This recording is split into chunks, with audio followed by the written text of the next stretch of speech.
All right. Hello, everyone. Welcome to Table Talk Homeschooling. Today's topic is homeschooling styles.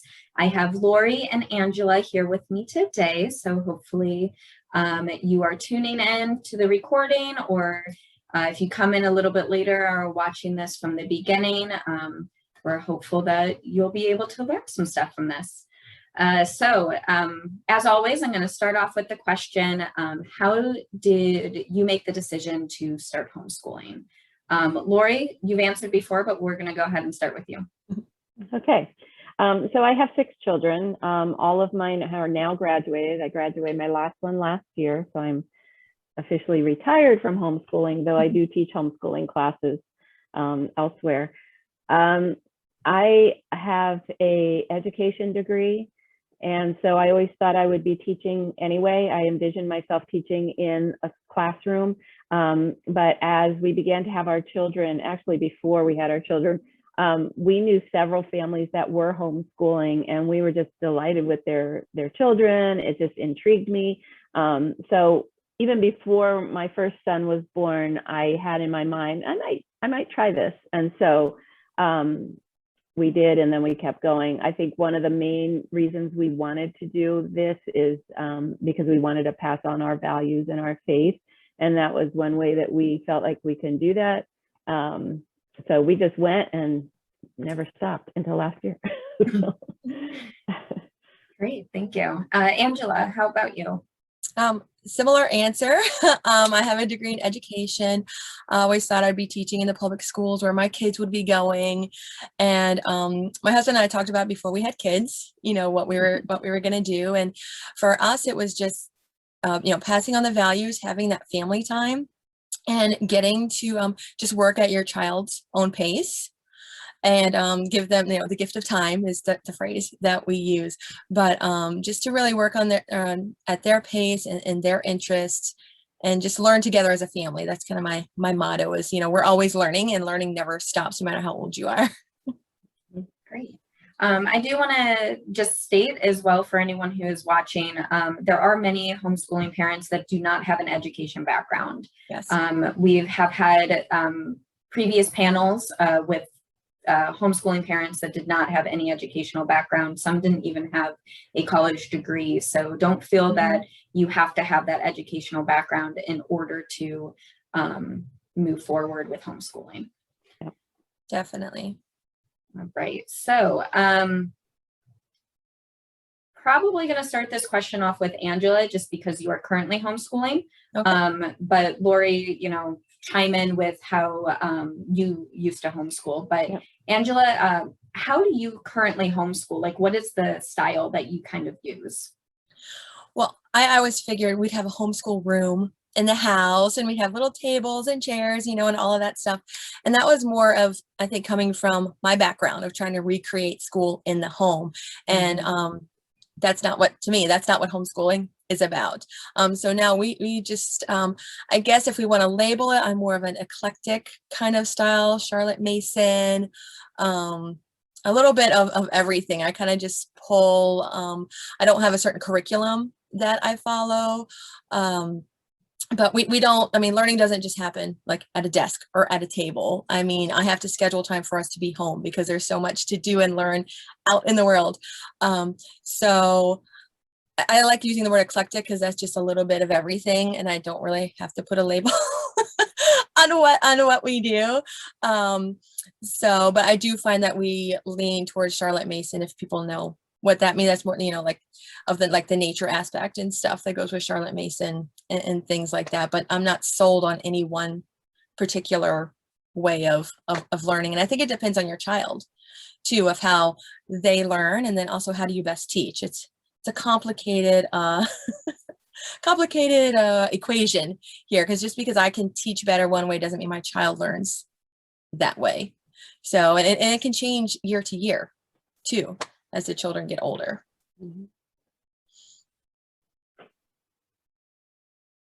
Lori, did you have anything to add about yours? I am just by nature, I'm a schedule person, a scheduler, and a lesson planner, so that I tried and we'll talk about this. I think your next question relates to this a little bit about how things change, but I tried to jump into different styles because I saw my friends doing something that I thought, oh, Charlotte Mason looks awesome. And I really wanted to embrace it. It just didn't completely fit for me. And so I ended up being frustrated. But what I was able to do, what I found out is, like you said, Angela, I can pick and choose things and pull things that I have strengths on, pull things that I want to be challenged on, and then see how that works with each child.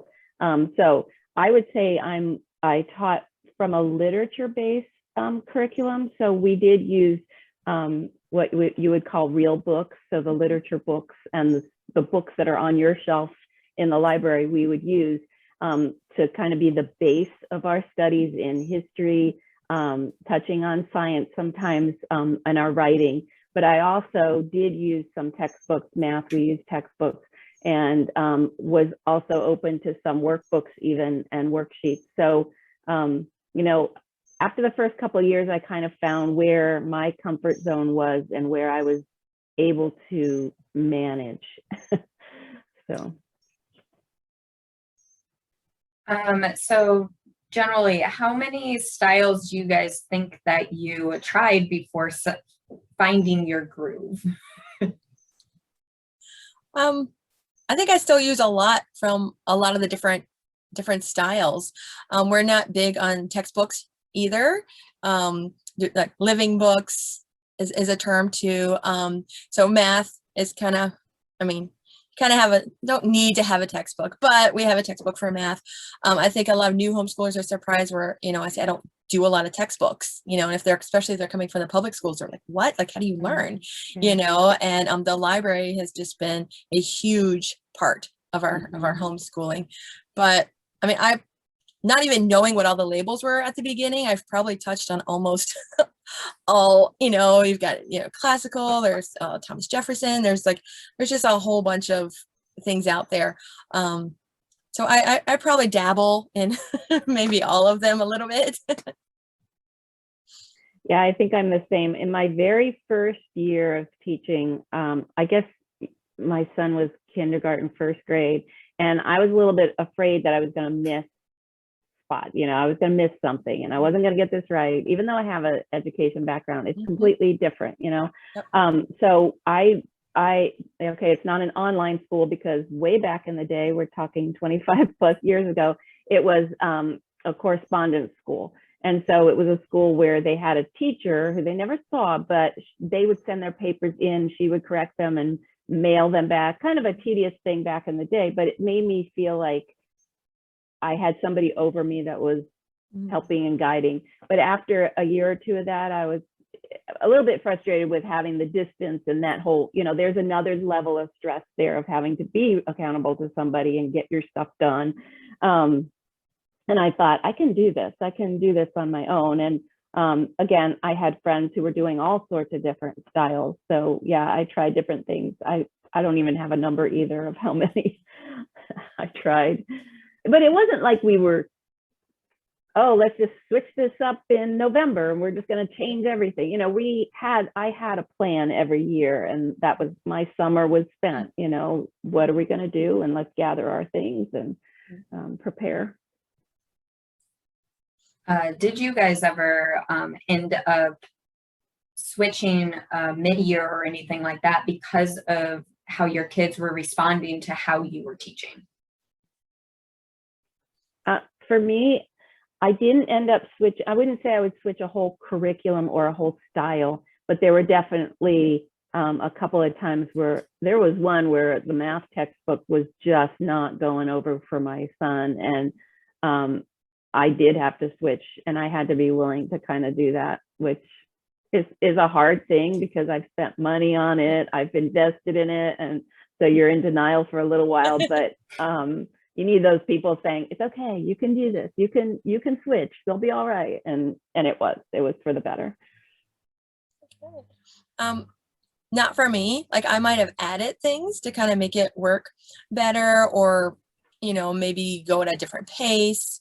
You know, I think so many feel like, you know, intimidated and, well, the book says we're supposed to be here on week 14 and we're only on week 10 and something's wrong. And, so just allowing ourselves that flexibility to take longer in a section or skip a whole section if your kids got it like that. There's no need to sit there and go through all of the worksheets. So there was so far, I mean, we're still kind of, we still got a ways to go. There wasn't anything where I was just like, ew, we're not, we're not going to do this. So I feel that God has led me to so many different resources that we have used. And I try to make the best of it. It is hard when you've put a bunch of money into something to I got to try to figure out how to make this work. But I mean, in the long run, it's worth cutting your losses and finding something that works better. How often would you guys say that you, for lack of a better term right now, outsource what you're teaching? I was going to say never, but then I started thinking about the things that we've done this past year online.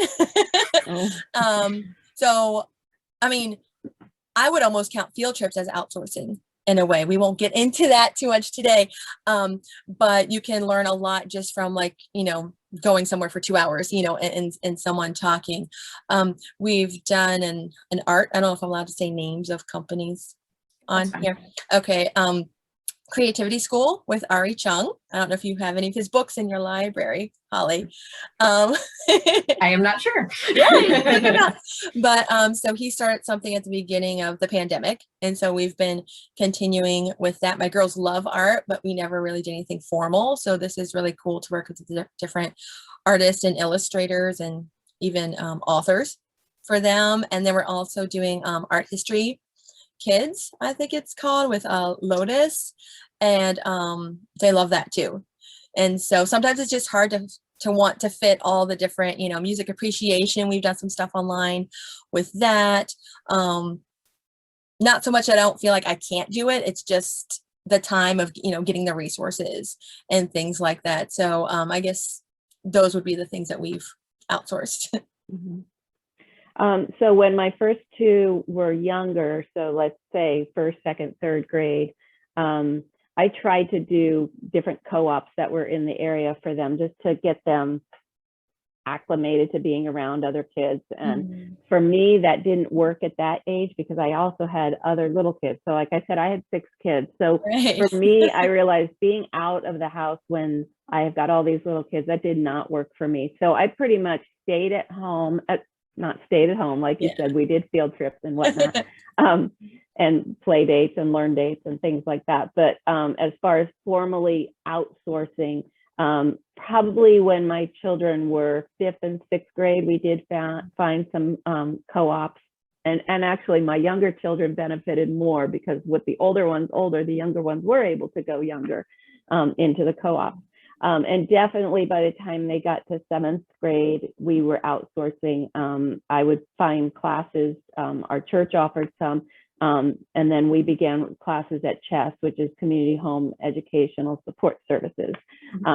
It's now meeting in Manassas, and I teach a class there as well, but that's where they picked up their lab sciences. We did we definitely did foreign languages there, and then some of the English and writing classes. So that's how we supplemented. Great. What do you think are some myths about homeschooling styles, if any, that you can think of? That there's going to be a perfect fit. I mean, there are little tests that you can take to see what's the best way your child learns. And a lot of parents don't think about how do they best teach, and so just that, there's no perfect thing out there that's going to make things easier. I mean, people like these boxed curriculums, these open and go, I feel like parents need to be empowered more, that they can, do their own research and come up with lessons. Like you said, you don't need an education background. I try not to even tell people that about myself because they go, oh, that's why, that's what you know what you're doing. Like, you are your child's first teacher, not someone in a school somewhere, and it's just the things are changing that you can teach them now, but that would be, and it doesn't have to be expensive.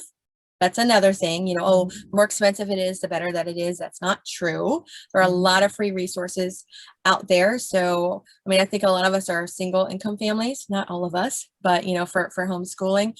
And there's a lot of free resources out there. So it doesn't have to cost a lot.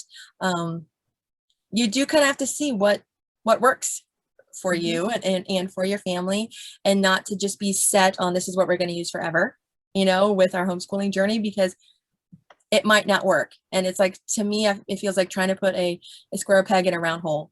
It's like, why are you going to do that for, 18 years when you could just go find a different board to put your, your round peg in, or square, whichever way I said that. Yeah, when I think of the myths about curriculum, I think some people just think that all homeschoolers look the same as far as their curriculum. So everybody's pretty much doing the same thing. And like Angela said, there's just a myriad of ways to homeschool and borrowing from pieces from different types of curriculum. There are homeschoolers that are almost all outsourced. So you would almost say that they're private schools, but they're at home, and that's the choice that their parents made. And then there's 100% online. So there are some homeschoolers that get a full curriculum that they work online, and that works best for their family. And then, you've got some that are doing the Charlotte Mason or classical education. So there's so many, you can't even number them. There's so many different ways. So I would say that's a myth, is to picture everybody doing the same thing. Do you guys have any tips for people who are new to homeschooling or interested in homeschooling for picking kind of the style that works best for them, or a modge podge of styles that work best for them? There are different little quizzes online that you can take that ask questions like, how would your child best learn X? He would want to touch it or write it down, and so you can take little quizzes like that to get an idea of how your child best learns. And then, some things that I've talked with parents, they just don't enjoy implementing whatever curriculum is that they've bought, and I really, it's not hard. You can definitely find it, but you want to find that balance. It's something that the parents enjoy implementing and that the children are going to gain from. Because if either side is struggling with it, then it's just going to be an ongoing struggle, the whole time.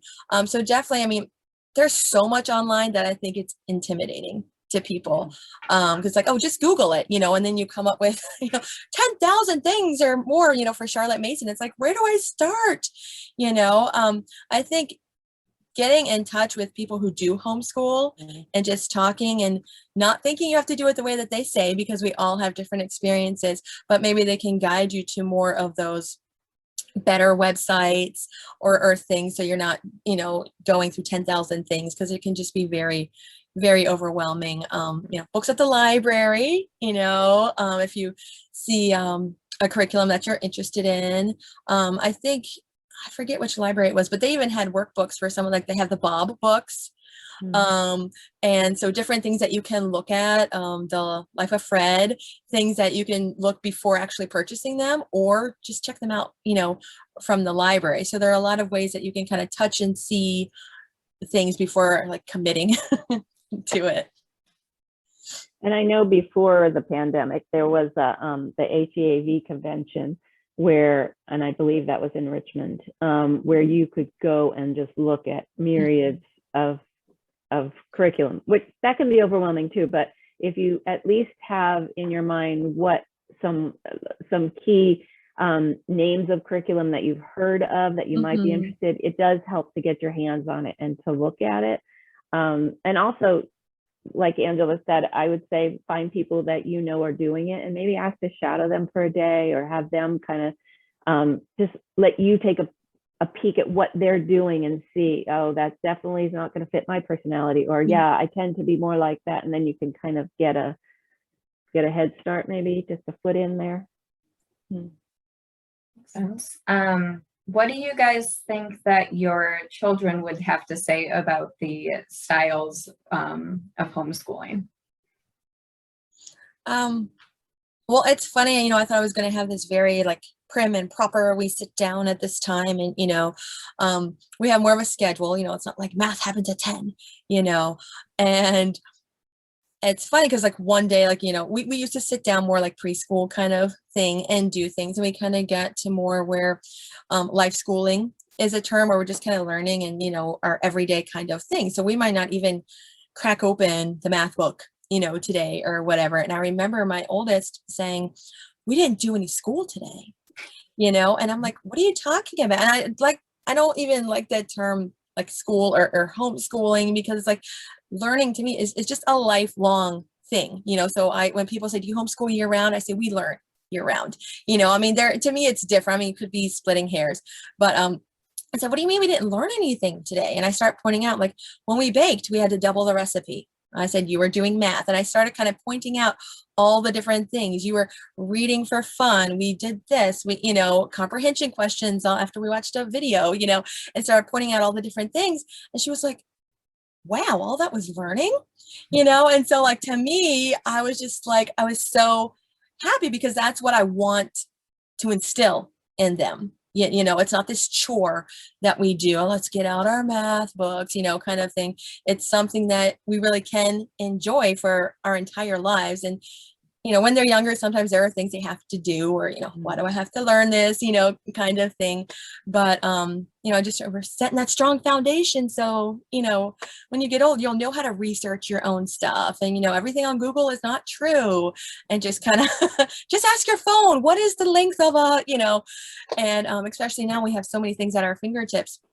But I think they like it, and they've seen how other friends do things. They're like, and they said, so-and-so has to sit down at this time every day and do her math book. And I said, is that something you want to do? Like, maybe, and they're like, I like how we do it. And I'm like, okay, I was just curious what they thought as they get older and they're talking to friends of how they do other things. But also just, like Lori was saying, it doesn't have to look the same in every home. That works for their family, and, and that's great. If my kid wants to try it, maybe, maybe we could try it, but I think they're happy.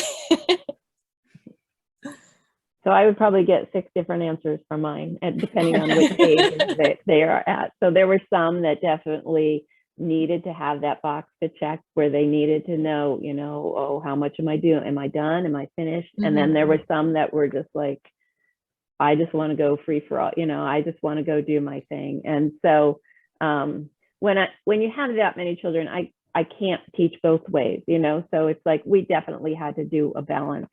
All I can say is my oldest son, and he was one that when he was 14, he just thought we were just horrible for making him homeschool. He really wanted to go into public school. They just finished he's married now, 3 boys, and they just finished their first year of homeschooling, their kindergartner. And his wife is a public school student, K through 12, never imagined homeschooling, but because COVID shut everything down, she was like, well, we'll give it a try. She's in love with it. And she's like, so excited to start first grade. And so, so just to say it's, sometimes when they're kids, they don't have 100% like understanding of what's going on and appreciation maybe, but it came back around for him. So. That's great. How did you touched on it briefly, but how did you end up managing the different styles that your kids needed to kind of learn by, since there was such a range? I think that was always a challenge. And, there were some times, I mean, it's just like in a public or private school situation, there's some things that you just gonna have to do. And, as far as math was concerned, say, that's not really my strong point. So I'm not gonna veer too far off the traditional when it comes to math. And, the students, the ones that struggled with that were more ones that they kind of got math real quickly and wanted to do it, run ahead. And then I was able to do that for them. They could run ahead to it to an extent. So, it's just kind of tweaking things here and there along the way. We fed some of their artistic bents. They all took piano lessons. Some went on to guitar. We did some art, so as much as I could, I would tweak here and there. Makes sense. All right. Is there anything that either one of you would like to add about homeschooling styles or any other tips that you have for new or potential homeschooling parents? I would say don't get frustrated. I mean, just like, if you're buying a car or buying a house, just take the time to do your research. I feel like some parents were thrown into it last year. Innocent. I mean, they were schooling from home, which I say is different than homeschooling. I have a few people in my co-op who decided to just pull their kids and just jump into homeschooling. And so they're like, what am I even doing? But just take your time. We're all going to doubt ourselves. I mean, even Lori and I, we have education degrees and we still doubted ourselves, and I will point out my degree for that reason to parents. I'm like, I have a degree and I go, am I doing enough with my child? And I tell these parents that and they look at me like, what? Like, I said, so what makes me more qualified to teach your child than you? You know your child better than anybody else in this world. And so just, don't doubt yourself, which can be hard, but don't doubt yourself. Do your research, take your time. There's no boss over us saying you need to have your curriculum picked by this date and you need to, do this by this time. You send in your notice of intent and do all the things that you need to do. And there's no rush. I mean, even working through your curriculum, there's no one that says that you need to be on page 102 on May 2nd, and so just to not put more stress on ourselves, than we really need, and just to enjoy the time with your child, enjoy being there and seeing those aha moments, and just sit back and enjoy the ride. I think I would also say, before you jump in or before you're considering, kind of write down on paper why is it that I want to homeschool? Why is our family considering this? And I think we talked about it a little bit in another session. Just writing down, what are your main goals? What are your priorities? And I say write it down because you're going to get 6-8 weeks in and be like, I can't do this. I don't know why I'm doing this. It's too hard. But if you have something you can go back to and look at, oh, well, this was the big thing. These were like the 3 big things I wanted. I wanted family time. I wanted to be able to pass on my values. I wanted more freedom in what I choose. So if you can go back and say, am I accomplishing that? Yes. Okay, then let's just keep going. I would also say, don't ever compare yourself to other homeschoolers. Like, back in the day, we used to have a magazine. I don't even know if it's a thing anymore, but it was Homeschooling Today. And there was always on the front cover this gorgeous picture of this families with, matching clothes. They had 10 kids. Everything was great. And I mean, I had to stop subscribing to that magazine because I would just get so frustrated. It didn't look like us, and that's okay. And so, you have your own unique flavor as a family, whether you're talking homeschooling or whether you're talking what type of vacations you take. I mean, everybody has their own flavor. So I would just say, don't get stuck in that. Yes, surround yourself with other homeschoolers for support. But if it's making you compare yourself, then you need to back up and just remember, why are you doing this? I think I would also say, if you're just starting out, just start with the basics, like really just start with the reading, writing, math. And the other things can come later. There were some years when I had a new baby or whatever, that's what we accomplished in that year, reading, writing, math. And that's the other stuff is going to come in time, and it did for us. So don't start overwhelming yourself thinking it has to be this bam, exciting curriculum. Great. And then I guess for a final question that you guys made me think of as you were talking just now, Angela, you had mentioned earlier that you kind of homeschool all year round, and I know it's because of the learning all year round, but does that extend to actually, do you have a set time period where they are not formally learning, I guess I should say? I'm glad you asked that, because one of the things I was thinking is that for new homeschool parents is not everything needs to be turned into a lesson. So, so it's not like I'm like, oh, look, there's a ladybug. How many legs does it have? You know, how long does it stay in it, you know, in the larva stage? You know, so it's not like I'm like always, you know, structured, you know, like, you know, being in on them. More of, you know, providing opportunities. Lori was saying, you know, like they focused on the three, you know, 3 R's, right? But those other things just happen naturally. You know, you're baking, you know, you're outside, you know, all of these things come. So more of providing opportunities. Structured learning would be more like, you know, when we're with our co-op doing our class, or, you know, looking, you know, in our math book or something like that. But yeah, I guess I never thought of it that way, that people are like, oh my gosh, like your children, like from sun up to sundown, are like, we need to take observations of everything we see and stuff.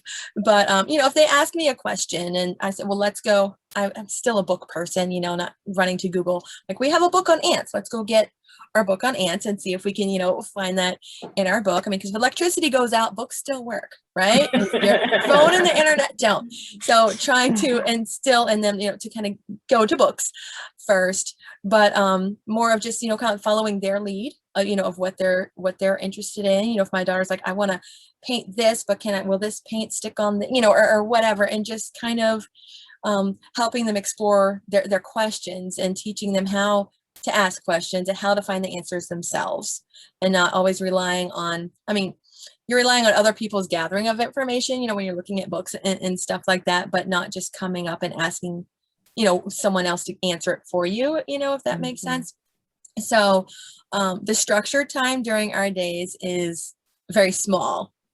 But the other part, you know, if I sit there and, you know, if a lot of people go, does this count? Does this like count towards homeschooling? Like, what do you mean, does this count? You know, even with baking, you can have chemical reactions, you're doing math, you're doing, you know, and you could, when you start pointing all these things out to people, they're like, wow. I'm like, that's life. Like, that's what we do, you know, every day. So yeah, I'm not like, you know, standing over them and teaching lessons all day long. Good question. Yeah. Anything to add, Lori? Like I said, just my nature is more structured. So we did have our start time, our end time.